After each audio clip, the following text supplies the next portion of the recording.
yang paling rendah, misal ayang kiharrajulu ummah, seperti seorang yang menzinai ibunya. Anda ingin membuang uang riba dan bertaubat? Salurkan untuk fakir miskin melalui Baitul Mal Rabbani dengan cara transfer ke rekening BNI Syariah 0388 008 009. Untuk konfirmasi atau info selengkapnya, hubungi 0813 2969 5359. Bersihkanlah diri dari riba dan gapailah ridhonya. Nabi SAW juga mengatakan ar-riba ithnan aw thalathun wa sab'una baban. Dosa riba itu 70 atau 72 atau 73 pintu dosa riba itu. Adnaha, yang paling rendah, misal ayang kiharrajulu ummah.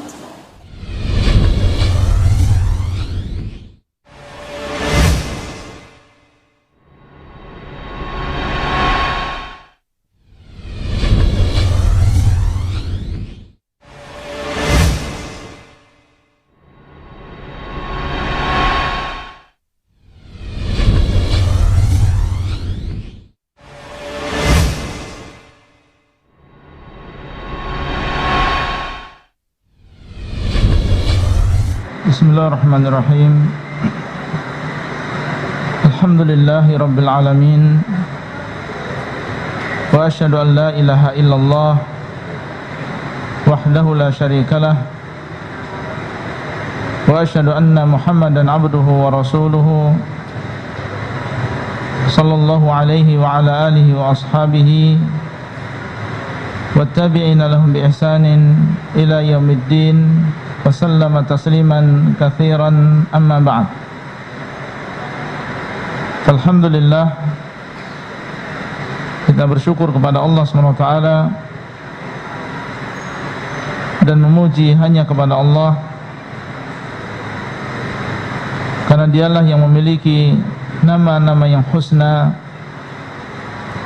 dan sifat-sifat yang ulia,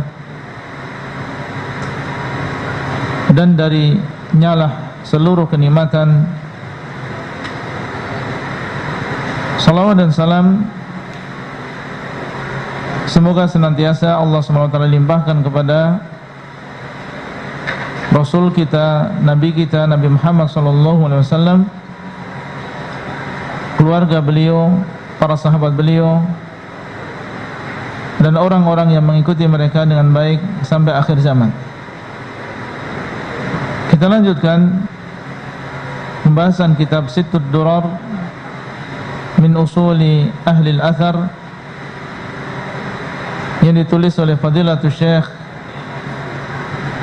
Abdul Malik Ramadhani Al-Jazairi, dan masih kita pada pembahasan fondasi yang ketiga, mengikuti Al-Quran dan Sunnah dengan pemahaman para salafus saleh. Baik, siapa yang membaca?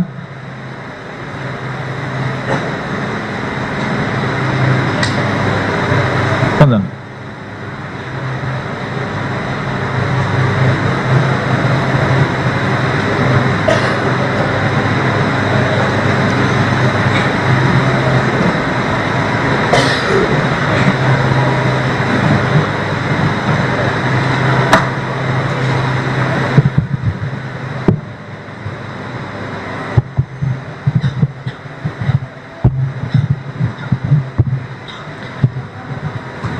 Assalamualaikum. Bismillahirrahmanirrahim. Alhamdulillahi rabbil alamin. Wassalatu wassalamu ala tammani akmalani ala al-mabuth rahmatan lil alamin wa ala alihi wa sahbihi ajma'in, amma ba'd. Qala al-muallifu Allahumma ighfir lana wa li shaykhina wa li walidayhi wa li masyayikhi wa lil hadirin was sami'in. Qala al-muallifu Abdul Malik Al-Jazairi fi kitabih Sittud Durar min Usuli Ahli Al-Athar. تطبيق ببيان ضرورة تقييد فهم الكتاب بالسنة وتقييد فهم الكتاب والسنة بما كان عليه السلف الصالح. أورد هنا قصة جرت أيام محنة الإمام أحمد رحمه الله لأبين بها المقصودين في آن واحد al-maqsudaini. لأبين بها المقصودين في آن واحد. Nah, baik. Setelah beliau hafizahullah ta'ala mendatangkan ta'sil, menjelaskan secara gamblang tentang dasar, kemudian juga dalil dari pentingnya memahami Al-Quran dan Sunnah dengan pemahaman para salaf, maka di sini beliau akan menyebutkan tatbiq, yaitu praktek dari para pendahulu kita, bagaimana mereka berpegang dengan Al-Quran dan hadis dan mengikat Al-Quran dan hadis tersebut dengan pemahaman para sahabat radhiyallahu ta'ala anhum. Beliau mengatakan hafizahullah, tatbiqun, praktek dari kaidah ini, li bayani darurati taqyid fahmil kitabi bisunnah wa taqyid fahmil kitabi wa sunnati bima kana alaihi salafus salih. Uridu huna qissatan jarat ayyama mihnatil imami Ahmad rahimahullah liubayyina biha al-maqsudaini fi anin wahid. Untuk menjelaskan tentang pentingnya mengikat pemahaman Al-Quran dengan Sunnah. Itu yang pertama. Dan pentingnya mengikat pemahaman Al-Quran dan Sunnah dengan pemahaman para salafus saleh. Itu yang kedua. Yang pertama adalah mengikat pemahaman Al-Quran dengan Sunnah. Kemudian yang kedua adalah mengikat pemahaman Al-Quran dan Sunnah dengan pemahaman para salafus saleh. Maka di sini aku datangkan sebuah kisah yang terjadi di hari-hari ujian yang menimpa Al-Imam Ahmad rahimahullah, di mana beliau rahimahullah saat itu mendapatkan ujian. Muncul di zaman beliau orang-orang dan dai-dai yang mereka mengajak kepada pemahaman Mu'tazilah. Di antaranya adalah keyakinan bahwasanya Al-Quran adalah makhluk, dan mereka bisa dekat dengan penguasa dan mempengaruhi penguasa supaya memaksakan akidah mereka ini kepada kaum muslimin. Di masjid-masjid mereka, di sekolah-sekolah mereka, orang awamnya dan juga para ulamanya dipaksa untuk meyakini bahwasanya Al-Quran adalah makhluk. Kisah ini terjadi di zaman tersebut. Liubayyina bihal maqsudaini fi anin wahid, supaya aku bisa menjelaskan dengan kisah ini dua maksud sekaligus dalam satu waktu. Maksud yang pertama adalah pentingnya mengikat pemahaman Al-Quran dengan Sunnah, karena Sunnah ini menjelaskan apa yang ada di dalam Al-Quran. Allah SWT mengatakan litubayyina lahum, supaya engkau wahai Muhammad menjelaskan kepada mereka, menunjukkan bahwasanya di antara faedah dari hadis-hadis Nabi SAW adalah menjelaskan apa yang ada di dalam Al-Quran. Allah mengatakan wa aqimus shalah, hendaklah kalian mendirikan salat. Apa salat-salat tersebut? Kapan waktunya? Bagaimana caranya? Dijelaskan oleh Rasulullah SAW di dalam hadis. Kemudian maksud yang kedua adalah mengikat pemahaman Al-Quran dan Sunnah dengan pemahaman para salafus saleh.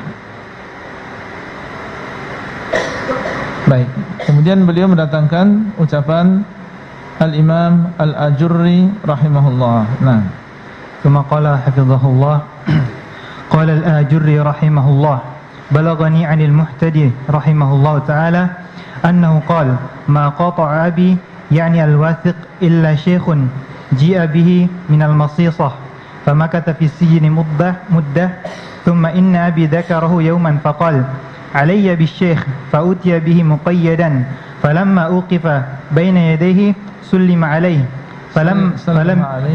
سلم عليه فلم يرد عليه السلام فقال له الشيخ يا أمير المؤمنين ما استعملت معي أدب الله تعالى ولا أدب رسوله صلى الله عليه وسلم قال الله تعالى وإذا حييتم بتحية فحيوا بأحسن منها أو ردوها وأمر النبي صلى الله عليه وسلم برد السلام وأمر النبي صلى الله عليه وسلم برد السلام فقال له وعليك السلام ثم قال لابن أبي دؤاد سله فقال يا أمير المؤمنين أنا محبوس مقيد أصلي في الحبس بتيمم منئت الماء فمر بقيودي تهل ومر لي بماء أطهر وأصلي ثم سلني قال فأمر فأهل قيده وأمر له بماء فتوضأ وصلى ثم قال لابن أبي دؤاد سله فقال الشيخ المسألة لي تأمره أن يجيبني فقال سل فأقبل الشيخ على ابن أبي دؤاد يسأله فقال أخبرني عن هذا الأمر الذي تدعو الناس إليه شيء دعا إليه رسول الله صلى الله عليه وسلم. Baik. Kemudian beliau mengatakan di sini, qala Al-Ajurri rahimahullah. Berkata Al-Ajurri, semoga Allah merahmati beliau, balaghani 'anil muhtadi rahimahullah ta'ala annahu qala ma qata'a abi ya'ni al-wathiqu illa shaykhun ji'a bihi minal masisah.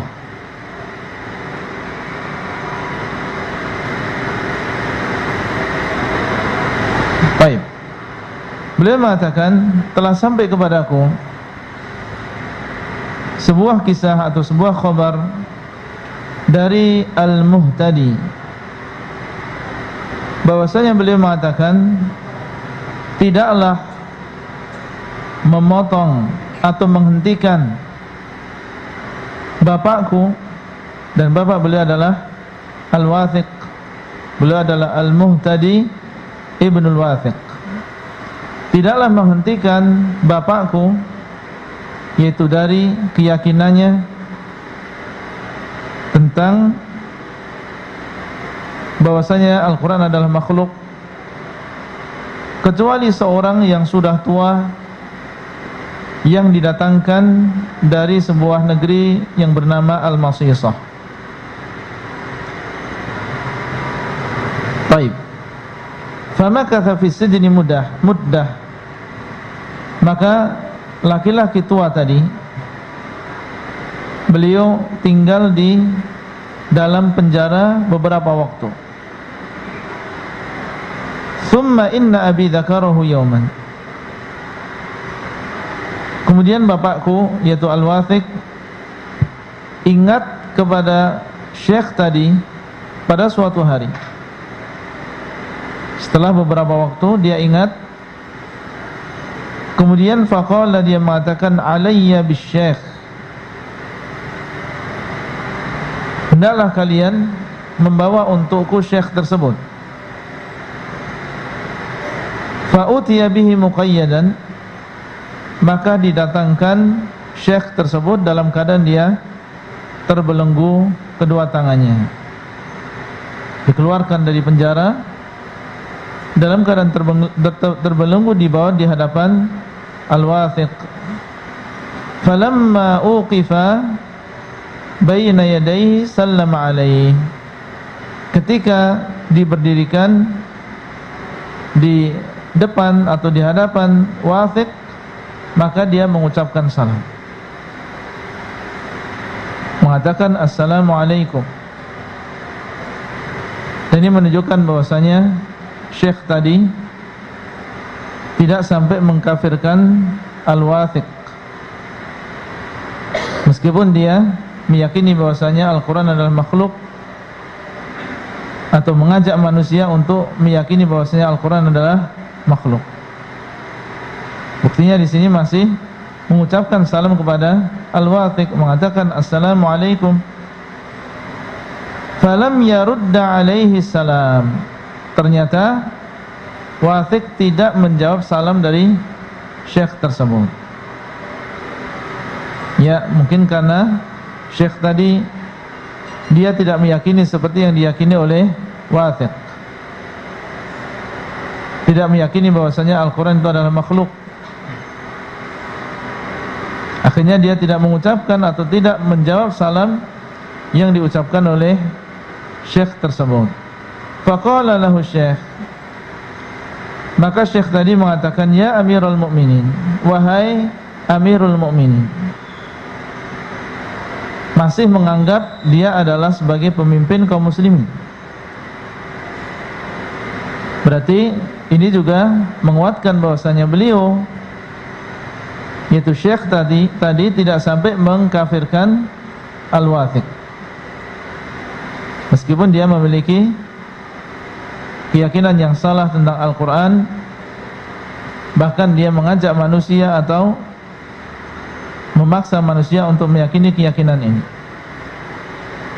dan memenjara orang-orang yang tidak mau meyakini keyakinan ini, atau menyiksa orang yang tidak mau meyakini keyakinan tersebut. Ya Amirul Mukminin, ucapan yang lembut kepada seorang penguasa. Faqula lahu qawlan layyinan. Hendaklah kalian berdua, wahai Harun dan juga Musa, mengucapkan kepada Fir'aun dengan ucapan yang lembut. Syekh ini mengatakan, ya Amirul Mukminin, masta'malta ma'i adaballahi ta'ala wala adaba rasulih sallallahu alaihi wasallam. Engkau tidak menggunakan bersamaku adab Allah dan tidak pula adab Rasulnya. Maksudnya adalah engkau tidak menjawab salamku, padahal ini adalah diperintahkan oleh Allah kepada Rasulnya. Ini adalah perintah Allah untuk orang-orang yang beriman menjawab salam. Demikian pula ini adalah perintah Rasulullah sallallahu alaihi wasallam. Ya Amirul Mukminin, masta'malta ma'i adaballahi ta'ala wala adaba rasulih. Engkau tidak memakai adab Allah dan juga adab Rasulnya bersamaku. Qala Allah Ta'ala, kemudian beliau membacakan firman Allah, wa idza huyyitum bi tahiyyatin fahayyu bi ahsana minha aw rudduha. Dan apabila kalian dihormati dengan sebuah penghormatan, maka hendaklah kalian menghormati dengan yang lebih baik daripada penghormatan tersebut. Aw rudduha, atau kalian balas dengan yang setimpal. Kalau memang bisa membalas penghormatan tadi dengan yang lebih baik, dia mengatakan assalamualaikum, kita mengatakan waalaikumsalam warahmatullah. Dia mengatakan assalamualaikum warahmatullah, kita mengatakan waalaikumsalam warahmatullahi wabarakatuh. Kalau tidak mampu, maka dengan yang semisal. Ini adalah adab yang Allah tunjukkan bagi orang-orang yang beriman. Kalau kita diucapkan salam oleh seseorang, maka kita balas dengan yang lebih baik atau yang setimpal.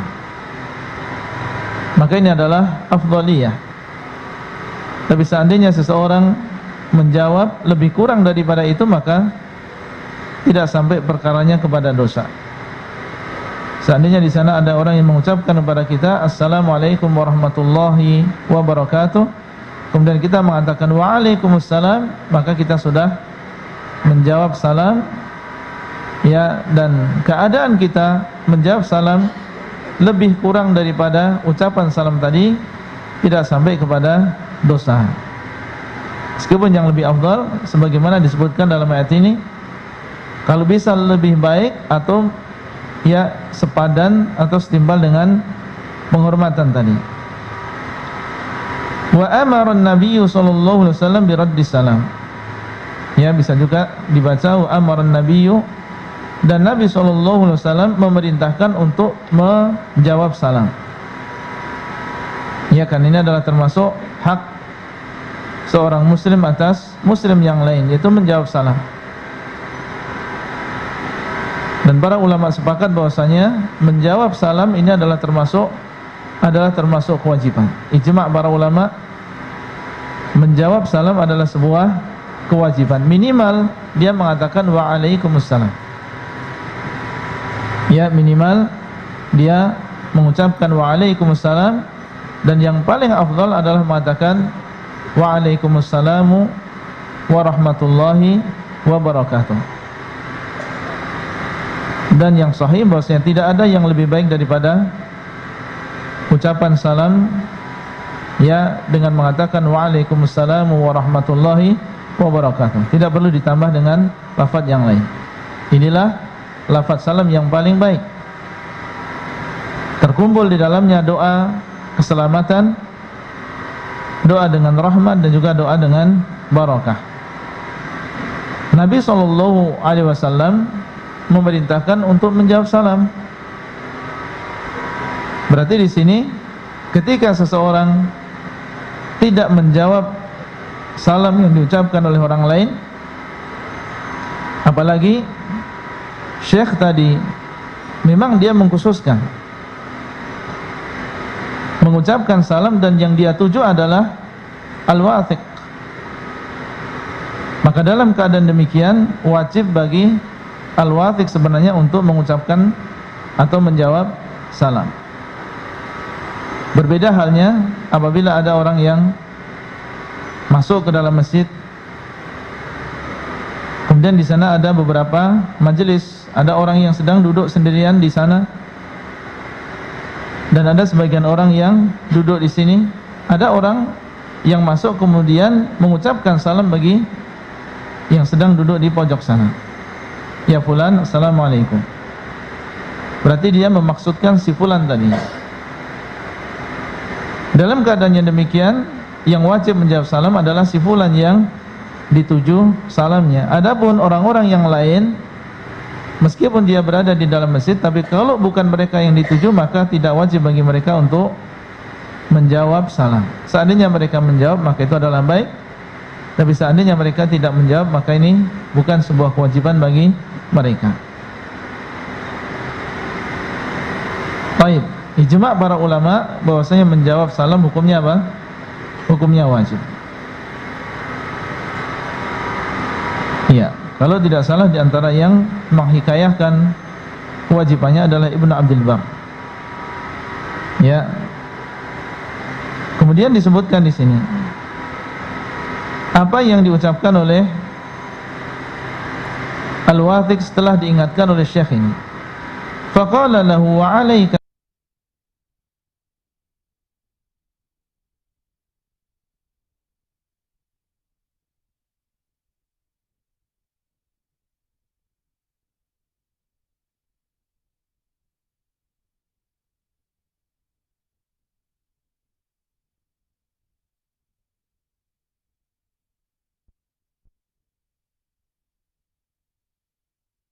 assalam.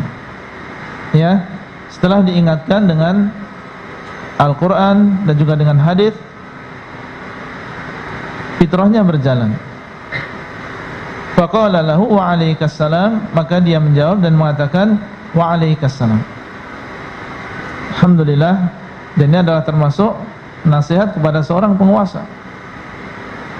Ya, dia berani mengucapkan ucapan ini di hadapan seorang penguasa, dan ini adalah termasuk jihad yang mulia. Ya, kalimatu haqqin inda imamin jair.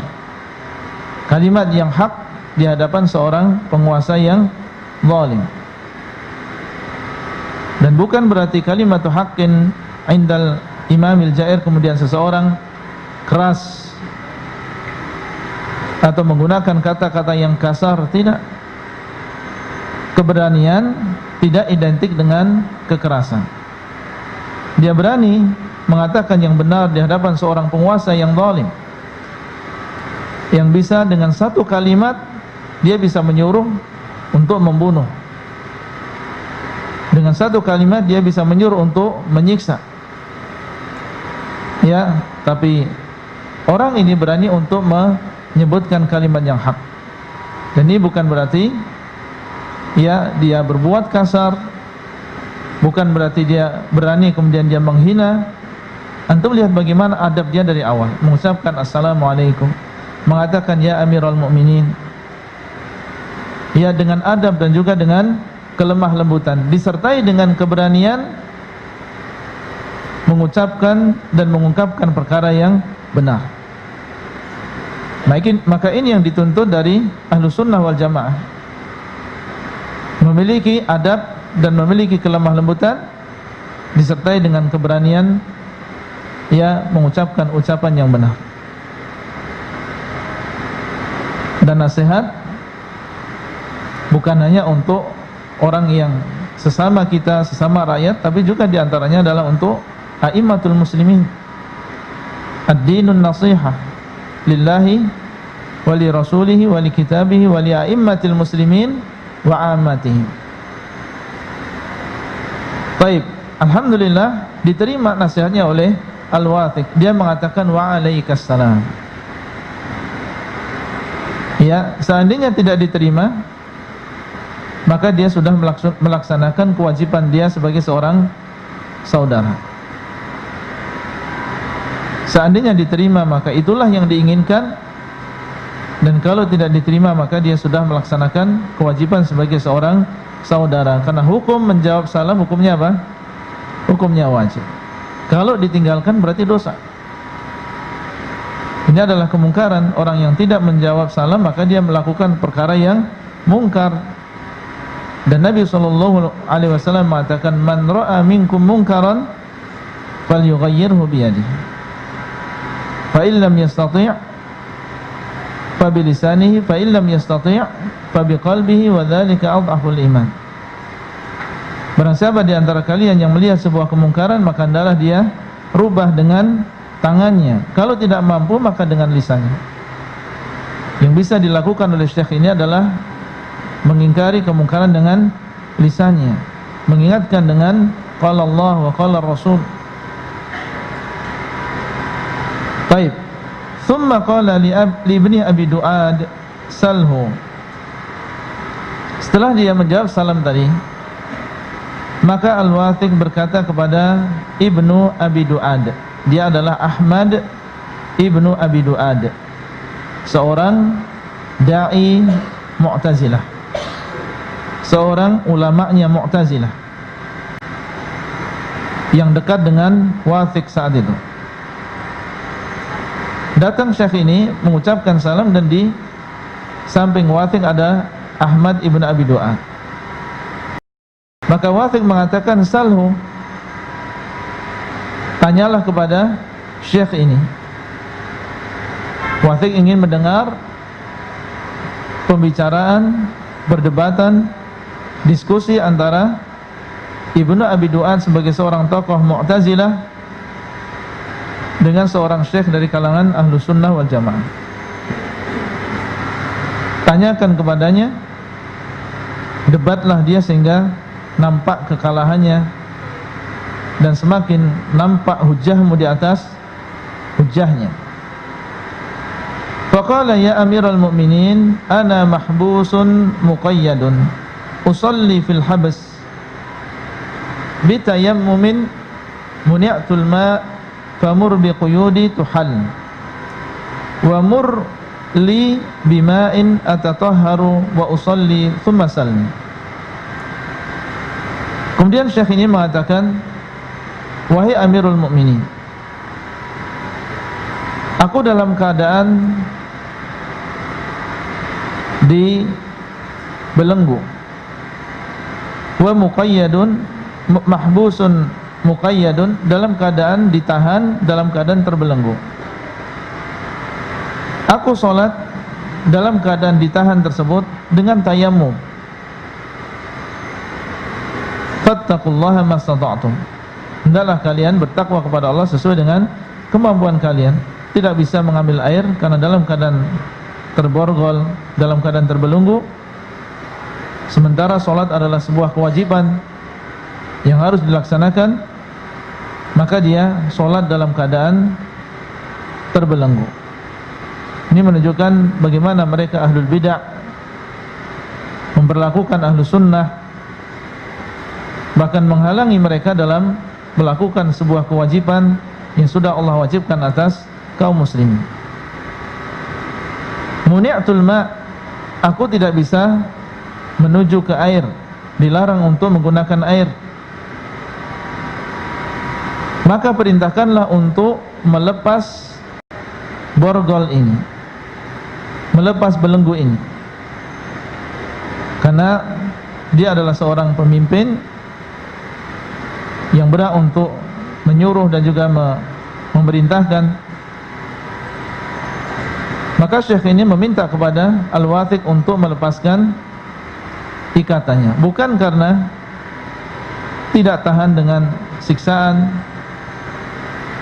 tidak tahan dengan perilaku yang seperti ini, tapi ingin rindu dengan berwudu dalam keadaan normal dan sholat dalam keadaan normal. Ini yang ada pada syekh tersebut, bukan yang lain.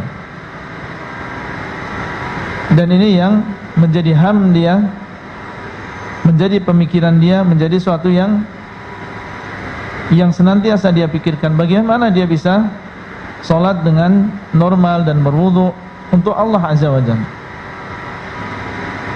Wa murli bima'in atatahharu wa usalli thumma salni. Setelah dilepaskan belengguku tadi, maka perintahkanlah manusia untuk mendatangkan air untukku supaya aku bisa bersuci. Kemudian aku sholat. Kemudian setelah itu silahkan engkau bertanya kepada diriku. Inilah permintaan dari syekh ini. Ya, yang ada dalam benaknya, yang ada dalam pikirannya adalah bagaimana dia bisa menunaikan kewajiban beliau untuk Allah Azza wa Jalla. Dan mungkin beliau meminta petunjuk dari Allah SWT di dalam sholatnya, karena di sini akan berhadapan dengan seorang ahlul bid'ah yang dia membawa syubhat dan ditokohkan, dan seseorang tidak akan bisa menjawab syubhat yang disampaikan oleh ahlul bid'ah kecuali dengan taufik dari Allah SWT. Ya, mungkin beliau di sini meminta kepada Allah, meminta petunjuk, meminta dikuatkan, meminta dinampakkan hujjah dan juga ilmu. Qala fa amara fa hulla qaiduhu. Kemudian beliau memerintahkan dan dilepaskanlah belenggunya. Wa amara lahu bima'in. Kemudian beliau memerintahkan untuk mendatangkan air. Fatawadda'a wa shalla. Akhirnya syekh ini beliau berwudu dan salat. Thumma qala li ibn Abi Du'ad. Setelah selesai syekh ini berwudu dan salat, maka berkatalah Al-Wathiq kepada Ibn Abi Du'ad, salhu, bertanyalah kepada syekh ini. Faqala syekh, maka berkatalah syekh ini, al-mas'alatu li, yang bertanya adalah aku. Bukan dia yang bertanya, tapi yang bertanya adalah aku. Ta'muruhu ayyujibani. Engkau perintahkan orang ini, yaitu Ibnu Abi Duat, untuk menjawab pertanyaan yang akan aku sampaikan. Faqala sal, maka Al-Wathiq mengatakan, silakan engkau bertanya. Kalau memang engkau yang ingin lebih dulu bertanya, silakan engkau bertanya. Karena mungkin menganggap bahwasanya Ahmad bin Ibnu Abi Duat ini adalah seorang ulama yang tidak masalah mau dia yang bertanya atau orang lain yang bertanya. Maka Wathiq mengatakan, sal, silakan kau bertanya. Fa aqbala asy-syaikhu ala Ibni Abi Duat yas'aluhu. Maka syekh ini dengan adabnya dia menghadap kepada Ibnu Abi Duat. Aqbala alaih. Ya, sebelumnya dia berbicara kepada raja dalam keadaan beradab, menghadap beliau. Kemudian setelah diberikan kesempatan untuk berbicara dengan Ibnu Abi Duat, maka dengan adabnya dia menghadapkan dirinya kepada Ibnu Abi Duat. Dan ini adalah termasuk adab di dalam bermajelis. Ketika antum berbicara dengan seseorang, maka ya menghadapkan diri kepada beliau, ya mendengarkan, dan kalau dia berbicara mengucapkan sesuatu, maka kita berusaha untuk memahami dan mendengarkan dan tidak memotong ucapannya. Ini termasuk adab di dalam berbicara atau adab di dalam bermajelis. Faqala akhbirni an hadzal amr alladhi tad'u an-nasa ilaih. Dengan adabnya dia mengatakan kepada Ibnu Abi Duat, kabarkan kepadaku tentang perkara yang sekarang engkau sedang mengajak manusia kepadanya, yaitu tentang keyakinan bahwasanya Al-Quran adalah makhluk. Kabarkan kepadaku tentang sesuatu yang engkau sedang mengajak manusia untuk meyakini sesuatu tersebut. Asyai'un da'a ilaihi Rasulullah sallallahu alaihi wasallam. Apakah yang engkau ajak ini adalah sesuatu yang dulu Rasulullah sallallahu alaihi wasallam pernah mengajak manusia, pernah mengajarkan kepada manusia untuk meyakini keyakinan ini? Ya, dengan adabnya beliau mengucapkan ya pertanyaan ini kepada Ibnu Abi Duat. Ya, secara zahir fisiknya beradab, dan secara lisan juga menggunakan kalimat-kalimat yang beradab. Dan demikian ya Ahlus Sunnah wal Jamaah, di dalam mereka bermunadharah, di dalam mereka berjidal, ya bukan berarti menggunakan emosi, menggunakan amarah, tapi mereka juga menggunakan adab. Karena Allah SWT mengatakan, wajadilhum billati hiya ahsan. Adalah engkau berjidal kepada mereka, mendebat mereka dengan cara yang paling baik. Dan dilarang untuk ya curang di dalam debat. Ya, yang penting menang, yang penting dilihat oleh orang adalah sebagai orang yang pintar, sebagai orang yang pandai dalam berdebat, tidak. Atau melakukan kecurangan di dalam berdebat, ini adalah di antara ciri nifaq yang amali. Wa idza khasama fajar. Apabila dia berdebat, maka dia curang di dalam debatnya. Ini bukan sikap seorang muslim yang sebenarnya. Maka disikap dia adalah berdebat dengan cara yang paling baik dan dengan tujuan untuk dakwah, tujuan untuk menegakkan kalimat Allah. Dan tentunya ini semua dilakukan bagi orang yang terpenuhi syarat-syaratnya. Di antaranya dia punya ilmu yang kokoh dan bisa menghadirkan dalil, bisa menghadirkan al-haq dengan cepat. Karena yang namanya debat ini butuh kecepatan dalam mendatangkan dalil, dalam mendatangkan alasan. Dan di antara syaratnya adalah dia termasuk orang yang bisa yadbitu nafsahu, bisa menjaga dirinya, bukan orang yang mudah marah. Adapun orang yang mudah marah meskipun dia berilmu, tapi kalau dia mudah marah, mudah terpancing emosinya, maka ini bisa menggagalkan debat tersebut. Nanti hasilnya tidak baik, hanyalah debat kusir saja. Kemudian yang muncul adalah saling mencela satu dengan yang lain, tidak ada di sana ya nuansa ilmiahnya. Nah, qala ثم قال لا قال فشيء دعا إليه أبو بكر الصديق رضي الله عنه بعده قال لا قال فشيء دعا إليه عمر بن الخطاب رضي الله عنه بعدهما قال لا قال الشيخ فشيء دعا إليه عثمان بن عفان رضي الله عنه بعدهم قال لا قال فشيء دعا إليه علي بن أبي طالب رضي الله عنه بعدهم قال لا قال الشيخ فشيء لم يدع رسول الله صلى الله عليه وسلم ولا أبو بكر ولا عمر ولا عثمان ولا علي رضي الله تعالى عنهم تدعو أنت الناس إليه ليس يخلو أن تقول alimuhu au jahiluh. Baik. Ini adalah pertanyaan yang pertama yang diajukan oleh Syekh ini kepada Ibnu Abi Du'ad. Apakah sesuatu yang engkau ajak ini dulu Rasulullah SAW pernah mengajaknya? Tentunya dia akan kembali ke belakang. Apakah memang ada dalilnya? Apakah Rasulullah SAW dulu mengajak manusia untuk meyakini keyakinan ini? Dia tidak mendapatkannya, kemudian dia mengatakan la. Ya, dia tidak mendapatkan adanya dalil di mana dahulu Nabi SAW mengajak manusia untuk meyakini keyakinan ini. Kemudian beliau bertanya dengan pertanyaan yang kedua. Qala fa syai'un da'a ilaihi Abu Bakar As-Siddiq radhiyallahu anhu ba'dahu.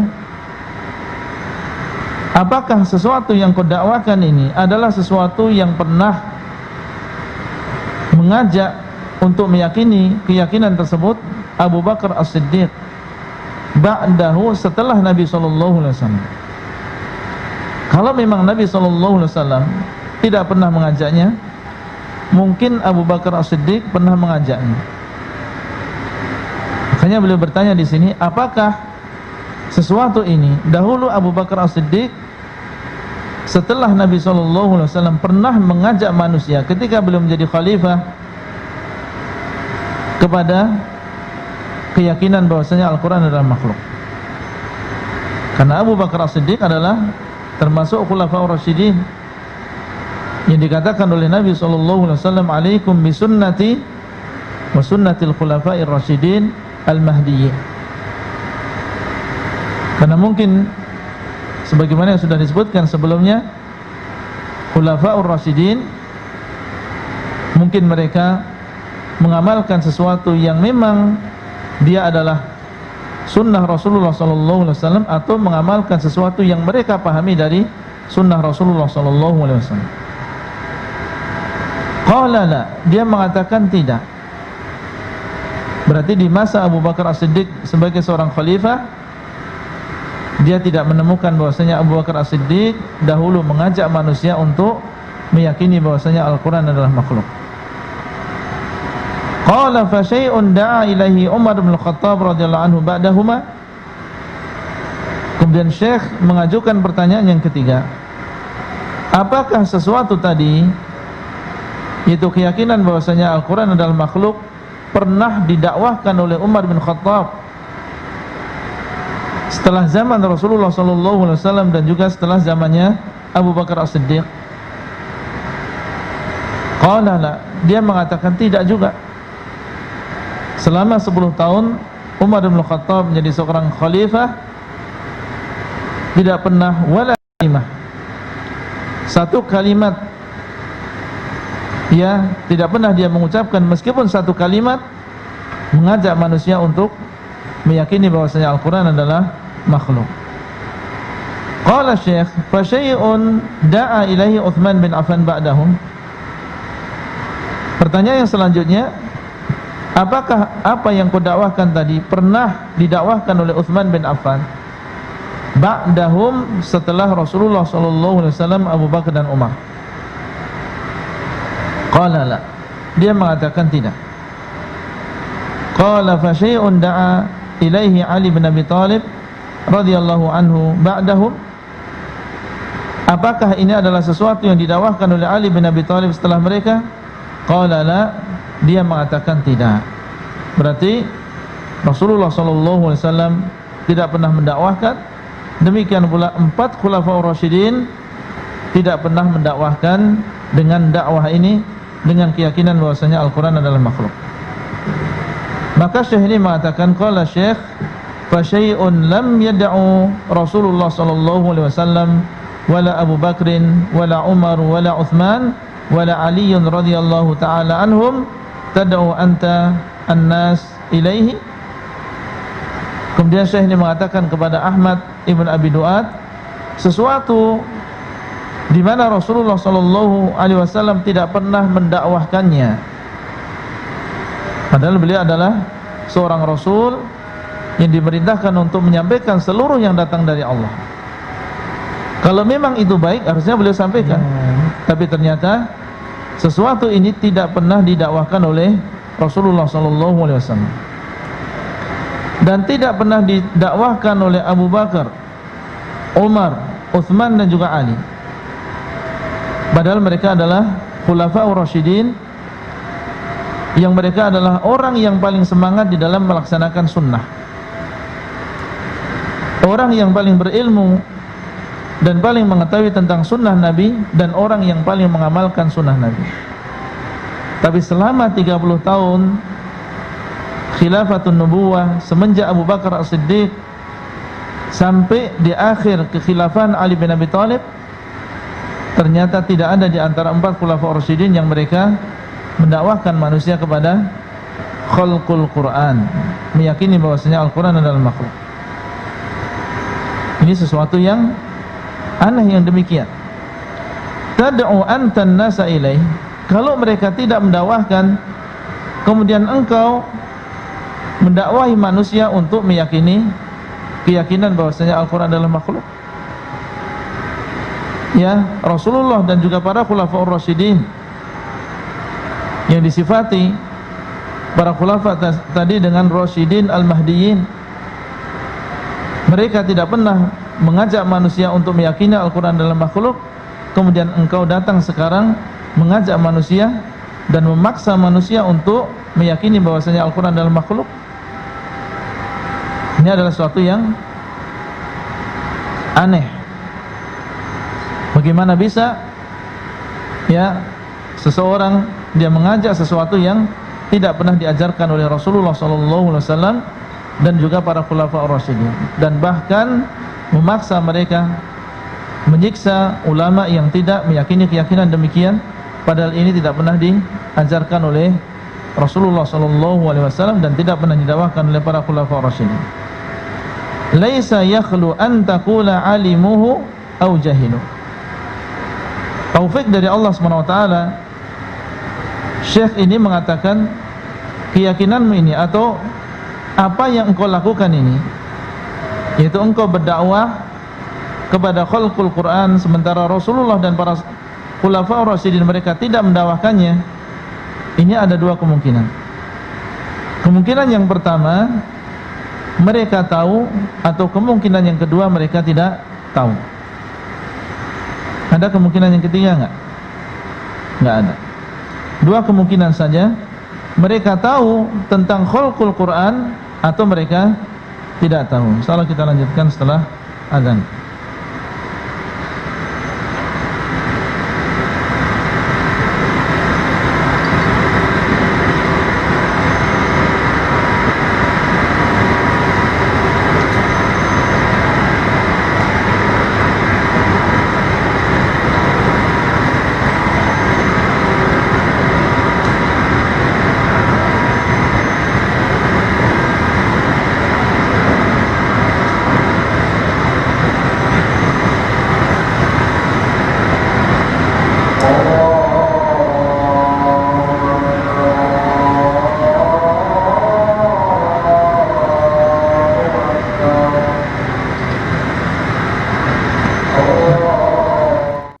Nabi SAW juga mengatakan ar-riba ithnan aw 73 baban.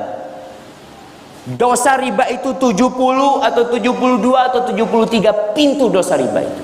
Adnaha, yang paling rendah, misal ayang kihar rajulu ummah, seperti seorang yang menzinai ibunya. Anda ingin membuang uang riba dan bertaubat? Salurkan untuk fakir miskin melalui Baitumal Rabbani dengan cara transfer ke rekening BNI Syariah 0388 008 009. Untuk konfirmasi atau info selengkapnya, hubungi 0813 2969 5359. Bersihkanlah diri dari riba dan gapailah ridhonya. Nabi SAW juga mengatakan ar-riba ithnan au thalathun wa sab'una baban. Dosa riba itu 70 atau 72 atau 73 pintu dosa riba itu. Adnaha, yang paling rendah, misal ayang kihar rajulu ummah, seperti seorang yang menzinai ibunya. Anda ingin membuang uang riba dan bertaubat? Salurkan untuk fakir miskin melalui Baitumal Rabbani dengan cara transfer ke rekening BNI Syariah 0388 008 009. Untuk konfirmasi atau info selengkapnya, hubungi 0813 2969 5359. Bersihkanlah diri dari riba dan gapailah ridhonya. Nabi SAW juga mengatakan ar-riba ithnan au thalathun wa sab'una baban. Dosa riba itu 70 atau 72 atau 73 pintu dosa riba itu. Adnaha, yang paling rendah, misal ayang kihar rajulu ummah, seperti seorang yang menzinai ibunya. Anda ingin membuang uang riba dan bertaubat? Salurkan untuk fakir miskin melalui Baitumal Rabbani dengan cara transfer ke rekening BNI Syariah 0388 008 009. Untuk konfirmasi atau info selengkapnya, hubungi 0813 2969 5359. Bersihkanlah diri dari riba dan gapailah ridhonya. Nabi SAW juga mengatakan ar-riba ithnan au thalathun wa sab'una baban. Dosa riba itu 70 atau 72 atau 73 pintu dosa riba itu. Adnaha, yang paling rendah, misal ayang kihar rajulu ummah, seperti seorang yang menzinai ibunya. Anda ingin membuang uang riba dan bertaubat? Salurkan untuk fakir miskin melalui Baitumal Rabbani dengan cara transfer ke rekening BNI Syariah 0388 008 009. Untuk konfirmasi atau info selengkapnya, hubungi 0813 2969 5359. Bersihkanlah diri dari riba dan gapailah ridhonya. Nabi SAW juga mengatakan ar-riba ithnan au thalathun wa sab'una baban. Dosa riba itu 70 atau 72 atau 73 pintu dosa riba itu. Adnaha, yang paling rendah, misal ayang kihar rajulu ummah, seperti seorang yang menzinai ibunya. Anda ingin membuang uang riba dan bertaubat? Salurkan untuk fakir miskin melalui Baitumal Rabbani dengan cara transfer ke rekening BNI Syariah 0388 008 009. Untuk konfirmasi atau info selengkapnya, hubungi 0813 2969 5359. Bersihkanlah diri dari riba dan gapailah ridhonya. Nabi SAW juga mengatakan ar-riba ithnan au thalathun wa sab'una baban. Dosa riba itu 70 atau 72 atau 73 pintu dosa riba itu. Adnaha, yang paling rendah. Setelah beliau mengatakan bahwasanya dakwahmu ini, ajakanmu untuk meyakini bahwasanya Al-Quran adalah makhluk, di mana Rasulullah SAW dan para khulafaur rasyidin sama sekali mereka tidak pernah mendakwai dan mengajak manusia untuk meyakini keyakinan ini. Ada dua kemungkinan. Kemungkinan yang pertama mereka tahu, atau kemungkinan yang kedua mereka tidak tahu. Kemudian Syekh ini langsung mengatakan, fa in qulta, kalau engkau mengatakan alimuhu wa sakatu anhu, mereka tahu tentang bahwasanya Al-Quran ini adalah makhluk, kemudian mereka diam, yaitu tidak mendakwahkan ini kepada manusia. Kalau memang demikian, wasi'ana wa iyyaka ma wasi'al qauma minas sukut. Kalau memang mereka tahu kemudian mereka diam, tidak mendakwahkan, ya sudah, berarti kita tahu dan jangan kita mendakwahkan. Kalau Rasulullah SAW saja tahu dan beliau tidak mendakwahkan, para khulafaur rasyidin mereka tahu dan tidak mendakwahkan, kenapa kita tidak seperti mereka? Itu seandainya mereka memang tahu. Wasi'ana wa iyyaka ma wasi'al qauma minas sukut. Maka harusnya lapang bagi kita dan juga dirimu apa yang lapang bagi kaum tersebut berupa diam. Tapi ternyata Ibnu Abi Duat justru apa? Mendakwahkan. Kenapa tidak diam sebagaimana mereka diam kalau memang engkau meyakini bahwasanya mereka tahu dan diam? Fa in qulta, kalau engkau mengetahui atau engkau mengatakan bahwasanya mereka jahiluhu wa alimtahu aw wa alimtuhu ana. Seandainya engkau wahai Ibnu Abi Duat mengatakan bahwasanya mereka tidak tahu dan akulah yang tahu, seandainya engkau mengucapkan ucapan ini, faya Luka ibnu Luka, ya, maka ini adalah sebuah kecelakaan. Yajhalun Nabi sallallahu alaihi wasallam wal khulafa ar-rasyidun radhiyallahu ta'ala anhum syai'an wa ta'lamuhu anta wa ashabu. Bagaimana Nabi SAW dan juga para khulafa ar-rasyidin yang mereka adalah, Nabi SAW adalah orang yang paling mengetahui tentang agama ini. Allahu wa rasuluhu a'lam. Allah dan Rasulnya adalah yang lebih tahu. Diucapkan oleh para sahabat radhiyallahu ta'ala anhum.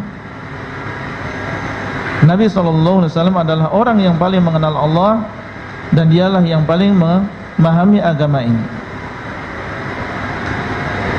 Mereka tidak tahu, Nabi tidak tahu, kemudian engkau mengatakan bahwa engkau tahu. Dan para khulafaur rasyidin yang mereka disifati dengan rasyidin, orang-orang yang memiliki ilmu yang lurus, mereka tidak tahu kemudian engkau mengatakan bahwa engkau tahu. Wa ta'lamuhu anta wa ashabuk, kemudian engkau mengaku bahwasanya engkau tahu dan juga orang-orang yang bersamamu. Ini sesuatu yang sebuah kebinasaan. Mengetahui dari agama ini sesuatu yang tidak diketahui oleh Rasulullah SAW dan juga para khulafaur rasyidin. Antum melihat di sini bagaimana adab Syekh ini ketika berdebat. Maksud dia bukan untuk menghinakan orang yang ada di hadapannya. Dia tahu bahwasanya Ibnu Abi Duat tidak akan bisa menjawab pertanyaan ini dengan baik. Ya, pertanyaannya adalah pertanyaan yang menyekak. Dia mau menjawab apa saja, maka itu adalah jawaban yang salah. Kalau dia mengatakan mereka tahu, kemudian mereka diam, kenapa engkau tidak diam seperti mereka? Kalau dia mengatakan mereka tahu dan mereka mendakwahkan, mana buktinya? Mana ucapan Rasulullah, Abu Bakar, Umar, Uthman dan juga Ali, di mana mereka mengajak manusia untuk mengatakan seperti ucapanmu bahwasanya Al-Quran adalah makhluk. Aina dalil? Ya, i'tini bil bayyinah, datangkan dengan dasar dan juga dengan bukti. Kalau dia mengatakan mereka tidak tahu, kemudian engkau tahu, maka ini adalah juga keyakinan yang salah. Bagaimana seseorang merasa lebih tahu tentang agama ini daripada Allah, daripada Rasul dan juga para khulafaur rasyidin. Tapi Syekh di sini dia langsung mengatakan fa in qulta, kalau engkau mengatakan demikian, kalau engkau mengatakan demikian. Tidak mengatakan atau mendiamkan dia dan membiarkan dia terhina dengan jawabannya. Ya, dia tidak mengatakan mereka alimuhu au jahilu. Tidak mengatakan kepada Ibnu Abi Duat fadhal, ajib. Ingin memperlihatkan ya kebodohan Ibnu Abi Duat di hadapan ya Al-Wathiq misalnya. Tidak, dia tidak melakukan yang demikian karena dia tahu enggak mungkin ya Ibnu Abi Duat di sini bisa menjawab dengan baik. Dia pasti akan salah. Dan maksud dari Al-Wathiq di sini bukan untuk menghinakan person, tapi hanya ingin menampakkan kebenaran. Makanya dia langsung mengatakan fa in qulta, kalau engkau mengatakan demikian maka demikian, dan tidak membiarkan dia dalam keadaan bingung sendiri sehingga terhina di hadapan penguasa saat itu.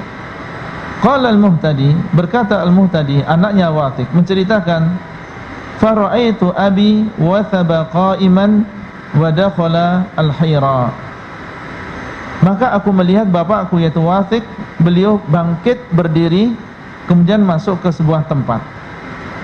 Ya, sebuah tempat yang terjaga. Wa ja'ala thawbahu fi fihi yadhaku. Dan beliau menjadikan ya kain beliau di mulut beliau dalam keadaan beliau menahan tertawa. Ya, beliau ingin menghindarkan, tidak ingin tertawa di hadapan ya Syekh tadi dan juga di hadapan Ibnu Abi Duat, tapi beliau menghindarkan dan masuk ke dalam sebuah tempat dalam keadaan menahan tertawanya, yaitu dengan meletakkan kain di mulutnya. Dan Allah alam di sini adalah sebuah adab. Ya, dan dia tahu tentang kesalahan besar yang dilakukan oleh Ibnu Abi Duat. Baik, thumma ja'ala yaqul sadaqa laisa la yakhlu min ay yaqula jahiluhu au alim. Ya, kemudian bapakku mengatakan sadaq, sungguh benar yang diucapkan oleh syekh ini. Ya, seorang syekh yang Ahlus Sunnah wal Jamaah, bukan seperti Ahmad bin Abi Duat, tapi dia memiliki ilmu demikian. Satu kalimat yang menyekat keyakinan yang dimiliki oleh Ibnu Abi Duat. Hanya satu kalimat saja. Alimuhu au jahilu. Mereka ini tahu atau mereka tidak tahu. Maka dia mengatakan betul apa yang diucapkan oleh syekh ini, tidak ada kemungkinan kecuali dua kemungkinan, mereka tidak tahu atau mereka tahu. Fa in qulna alimuhu wa sakatu anhu wasi'ana minas sukuti ma wasi'al qaum. Kalau kita mengatakan bahwasanya mereka tahu dan mereka diam, maka luas bagi kita apa yang luas bagi mereka, berupa berdiam diri dan tidak mendakwakan manusia kepada keyakinan ini. Wa in qulna jahiluhu wa alimtahu anta faya luka'u ibnu luka'. Dan kalau kita mengatakan mereka tidak tahu, kemudian engkau tahu wahai Ibnu Abi Duat, maka ini adalah sebuah kecelakaan, sebuah kebinasaan. Yajhalun Nabi sallallahu alaihi wasallam wa ashabuhu radhiyallahu taala anhum syai'an ta'lamuhu anta wa ashabuka. Nabi sallallahu alaihi wasallam tidak mengetahui tentang bahwasanya Al-Qur'an itu adalah makhluk, dan para sahabat juga tidak mengetahui yang demikian. Kemudian engkau mengaku bahwasanya engkau lebih tahu, engkau tahu, dan juga para sahabatmu. Diulangi lagi oleh ya Al-Wathiq pernyataan dari syekh tadi. Thumma qala, kemudian Wathiq mengatakan, ya Ahmad, ya wahai Ahmad, qultu labbaik, maka aku mengatakan labbaik. Berarti di sana ada dua orang Ahmad. Pertama adalah Ibnu Abi Duat, kemudian yang kedua di sana ada Ahmad yang lain. Iya. Qultu labbaik, Aku mengatakan iya. Qala lastu a'nik. Al-Wathiq mengatakan, aku tidak memaksudkan dirimu. Innama a'ni ibnu Abi Du'ad.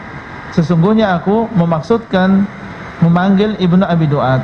Fawathaba ilaihi, maka Ahmad ibn Abi Du'ad datang.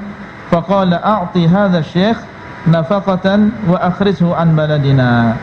Berikan kepada syekh ini ya bekal dan kembalikanlah dia atau keluarkanlah dia dari negeri kita ini, yaitu kembalikan dia ke daerahnya. Mana negaranya tadi? Al-Masisah. Wa fi riwayatin awradaha adz-Dzahabi fi Siyar, di dalam sebuah riwayat yang didatangkan oleh Az-Zahabi di dalam kitab beliau Siyar A'lamin Nubala, wa saqata min ainihi ibnu Abi Du'ad wa lam yamtahin ba'daha ahadan. Maka hancurlah kehormatan ibnu Abi Du'ad di mata Al-Wathiq. Jadi setelah kejadian tadi, yang sebelumnya ibnu Abi Du'ad ini memiliki kedudukan yang tinggi di mata Al-Wathiq, semenjak saat itu menjadi jatuh di mata Al-Wathiq, dan setelah itu maka Al-Wathiq tidak pernah menyiksa orang lagi. Ya, tidak pernah menyiksa atau tidak pernah menguji orang lain untuk mengatakan bahwasanya Al-Quran adalah makhluk. Wa fi riwayatin qala al-Muhtadi, di dalam riwayat yang lain berkata Al-Muhtadi, anaknya Wathiq, faraja'tu an hadhil maqalah wa adunnu anna abi raja'a anha mundu dhalikal waqt. Maka aku ya kembali, maksudnya adalah bertobat dari pernyataan bahwasanya Al-Quran adalah makhluk, dan aku menyangka, beliau tidak bisa memastikan, dan aku menyangka bahwasanya bapakku juga bertobat dari pernyataan tadi setelah kejadian tersebut. Dari mana dia tahu? Dari pernyataan tadi, membenarkan apa yang diucapkan oleh Syekh tadi. Nah, qultu ta'ammal fa inna radd asy-syekh hadzal amr al-'azim ila sirati as-salaf as-salih rafa al-khilaf mubasharah, wa kana sababu hidayatil Wathiq wal muhtadi ila ma jaa dzikru fil qissah. فهذا يدلك على أنه تأصيل دقيق فاحفظه. ولذلك لا يزال أهل العلم يرددون كلمة إمام دار الهجرة مالك بن أنس رحمه الله: لا يصلح آخر هذا الأمر إلا ما أصلح أوله. تنبيه: إذا اختلف سلفنا الصالح في مسألة ما كان في مسألة ما كان تحكيم الدليل من الكتاب والسنة هو المسلك الواحد لقول الله تعالى: فإن تنازعتم في شيء فردوه إلى الله والرسول إن كنتم تؤمنون بالله واليوم الآخر ذلك خير وأحسن تأويلا. وكلمة شيء هنا نكرة في سياق الشرط فتؤم كل اختلاف التضاد في الأصول والفروع كما أشار إليه العلامة محمد الأمين الشنقيطي. وقال ابن القيم: ولو لم يكن في كتاب الله وسنة رسوله صلى الله عليه وسلم بيان حكم ما تنازع فيه ولم يكن كافيا لم يأمر بالرد إليه، إذ من الممتنع أن يأمر تعالى بالرد عند النزاع إلى من لا يوجد عنده فصل النزاع. Baik. Kemudian Syekh mengatakan, qultu, aku katakan, ta'ammal, coba antum perhatikan kisah tadi. Fa inna radda Syekh hadzal amra al-'azima ila sirati salafis salih rafa'a al-khilafa mubasyarah. Antum perhatikan kata Syekh di sini, maka sesungguhnya pengembalian Syekh tadi, perkara yang besar ini, kepada biografi para salafus salih. Karena disebutkan tadi Abu Bakar, Umar, Uthman, Ali, dan mereka adalah salaf kita yang saleh. Dia kembalikan kepada sirahnya para khulafa'ur rasyidin. Ternyata itu adalah rafa'al khilafah mubasyarah. Ternyata itu bisa mengangkat perselisihan secara langsung. Sebelumnya ada perselisihan apakah Al-Quran itu makhluk atau tidak. ternyata syekh ini dengan fikihnya, dengan pemahamannya, dia kembalikan kepada pemahaman para khulafaur rasyidin. Apakah mereka memahami demikian? Wa kana sababu hidayatil wathiq wal sababa hidayatil wathiq wal muhtadi ila ma jaa dzikruhu fil qissah. Fa hadha yadulluka ala annahu ta'silun daqiqun fahfadhhu. Dan ternyata ini adalah menjadi mendapatkan hidayahnya al-wathiq dan juga al-muhtadi, bapak dan juga anaknya mendapatkan hidayah dengan sebab ya syekh ini menyebutkan apakah ya keyakinan bahwasanya Al-Quran ini adalah makhluk ini dipahami oleh para khulafaur rasyidin atau tidak, sebagaimana diisyaratkan di dalam kisah ini. Maka ini menunjukkan ya kepadamu tentang taksil yang dakik, yaitu pemondasian yang sangat detail. Fahfadhu, maka adalah engkau menghafal yang demikian. Beliau mengatakan fahfadhu, antum bisa praktekkan ini pada bid'ah-bid'ah yang lain, seluruh bid'ah ya, baik bid'ah yang berkaitan dengan amaliyah maupun bid'ah yang usul, bisa antum tanyakan sesuai dengan urutan yang disebutkan oleh syekh ini. Baik. Kemudian beliau mengatakan walidzalik la yazalu ahlul ilm yuraddiduna kalimata imami daril hijrah Malik bin Anas rahimahullah la yuslihu akhir hadzal amr illa ma aslaha awalahu. Dan dengan demikian atau oleh karena itu para ulama terus mereka menyebutkan kalimat ucapan yang pernah diucapkan oleh Imam Daril Hijrah yaitu Malik bin Anas, di mana beliau mengatakan tidak akan memperbaiki akhir perkara ini kecuali apa yang telah memperbaiki awalnya. Yang akan memperbaiki akhir umat ini adalah sesuatu yang memperbaiki awalnya. Jadi dengan apa dahulu para pendahulu kita menjadi orang-orang yang soleh, dengan apa mereka menjadi salafus soleh, maka itulah yang harus kita lakukan. Tidak akan memperbaiki kita kecuali apa yang memperbaiki mereka. Dan ini menunjukkan tentang pentingnya mengikuti pemahaman para salaf, sebagaimana ini adalah judul besar dari poin ini. Tambihun, peringatan, kata beliau, idza ikhtalafa salafun salih fi mas'alatin ma. Kalau kita mengetahui bahwasanya kita wajib untuk mengembalikan perselisihan kepada pemahaman para salaf, bagaimana kalau mereka berselisih? Bagaimana kalau para salafus saleh mereka berselisih dalam sebuah perkara? Beliau mengatakan kana tahkimud dalil minal kitabi wa sunnah wal maslakal wahid. Maka berhukum dengan dalil dari Al-Quran dan juga sunnah ini adalah jalan satu-satunya.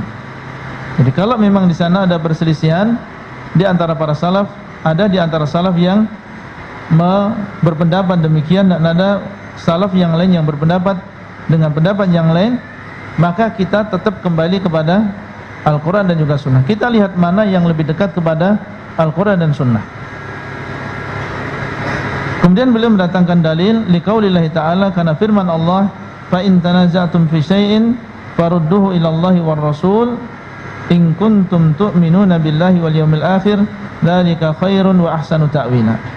Apabila kalian berselisih di dalam sesuatu, maka hendaklah kalian kembalikan kepada Allah dan juga Rasulnya apabila kalian benar-benar beriman kepada Allah dan juga hari akhir. Yang demikian adalah lebih baik ya, dan lebih baik akhirnya. Kemudian Syekh mengatakan wa kalimatu syai'in, dan kalimat syai'in dalam firman Allah, fa in tanaza'tum fi syai', dalam sesuatu, huna nakiratun fi siyaqi syarh. Ini adalah nakirah ya, dan konteksnya di sini adalah berupa syarat. Fa in tanaza'tum, kalau kalian, berarti dia adalah nakirah dalam konteks syarat. Fata'ummu kulla ikhtilafi at-tadad fil usuli wal furu', maka ini mencakup ya perselisihan yang saling bertentangan, baik di dalam masalah ya, di dalam masalah usul, dalam masalah yang pokok maupun dalam masalah yang cabang, baik dalam masalah akidah maupun di dalam masalah amaliyah. Kita ada perselisihan dalam masalah akidah, kembalikan kepada Allah dan juga Rasulnya. Ada perselisihan di dalam masalah ibadah, kembalikan kepada Allah dan juga Rasulnya. Kama asyara ilaihi al-allamah Muhammad al-Amin asy-Shinqiti, sebagaimana ini diisyaratkan oleh al-allamah Muhammad al-Amin asy-Shinqiti rahimahullah. Kemudian beliau mengatakan, wa qala Ibnu Qayyim, berkata Ibnu Qayyim, walau lam yakun fi kitabillahi wa sunnati rasulih bayanu hukmi ma tanaza'u fihi wa lam yakun kafiyan lam ya'mur birraddi ilaihi.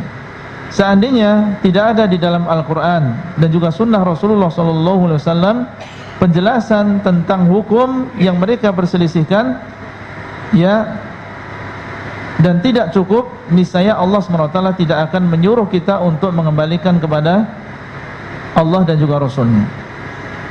Ya, seandainya di dalam Al-Quran dan juga Sunnah tidak ada yang mencukupi untuk memutuskan siapa di antara kita yang dekat dengan kebenaran atau siapa di antara kita yang benar, niscaya Allah tidak akan menyuruh kita untuk mengembalikan kepada Al-Quran dan hadis. Ketika Allah menyuruh kita untuk mengembalikan kepada Al-Quran dan hadis, menunjukkan bahwasanya di dalam Al-Quran dan hadis itu ada kecukupan. Kalau kita mau kembali ke sana, pasti kita mendapatkan jalan keluar, pasti kita mendapatkan apa yang kita inginkan, mana yang benar di antara perselisihan tadi. Id minal mumtani' ay ya'muru ta'ala birraddi 'indan niza' ila man la yujadu 'indahu faslun niza'. Karena sesuatu yang mustahil, sesuatu yang tidak mungkin, Allah menyuruh kita ketika terjadi perselisihan, menyuruh kita untuk kembali kepada sesuatu yang, atau kepada zat yang tidak ada di sisinya keputusan dari perselisihan tadi. Jadi ketika Allah menyuruh kita untuk kembali kepada ilallahi wa rasulihi, ilallah maksudnya adalah kepada Al-Quran, ila rasulihi maksudnya adalah kepada sunnahnya. Ketika Allah menyuruh kita untuk kembali kepada Al-Quran dan sunnah, menunjukkan bahwasanya di dalam Al-Quran dan sunnah itu ada kecukupan. Ya, tidak mungkin Allah menyuruh kita untuk kembali kepada sesuatu yang tidak menyelesaikan masalah.